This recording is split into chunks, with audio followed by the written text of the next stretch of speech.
అండి అందరైతే ఎలా ఉన్నారు? నేనైతే చాలా బాగున్నానండి. ఈ ఫోటో వచ్చేసి విష్ణుమూర్తిదండి. ఈ ఫోటో ఫ్రేమ్ పోయి చాలా రోజులైంది. కానీ దీన్ని దిగడానికైతే నాకు మనసు ఒప్పలేదండి. ఎందుకో తెలీదు గానీ. ఇంకో ఫోటో తెచ్చుకున్నాక తీద్దాంలే అనుకున్నానండి. ఫోటో అయితే తెచ్చుకున్నాను నేను.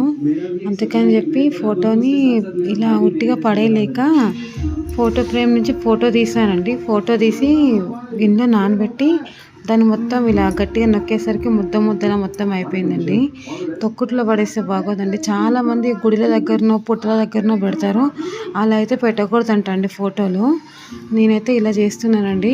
ఇది నేను ఒక వీడియోలో చూసాను. నా సొంత ఐడియా అయితే కాదండి. కానీ అది ఇప్పట్లో చూసింది కదా, చాలా రోజుల క్రితం చూసింది నేను ఆ వీడియో. కానీ నాకు ఇంకా గుర్తుందండి ఇది. నేను మామూలుగా ఫొటోస్ ఖరాబ్ అయితే అలా పెట్టినండి. ఇలానే చేస్తాను. గిన్నెలో దాన్ని బాగా వాటర్లో వేసి ఇలా ఇలా మ్యాష్ చేసి ఏదన్నా చెట్టు మొదట్లో అయితే పోస్తానండి. మీకు అది కూడా నేను చూపిస్తాను. నేనైతే ఇలాగే చేస్తానండి. మామూలుగా అయితే ఫొటోస్ ఏమన్నా అయితే ఫ్రేమ్స్ మాత్రం డస్ట్‌బిన్‌లో పడేస్తాను. గ్లాస్ ఎవరికి కుచ్చుకోకుండా పక్కకు పెట్టేస్తానండి.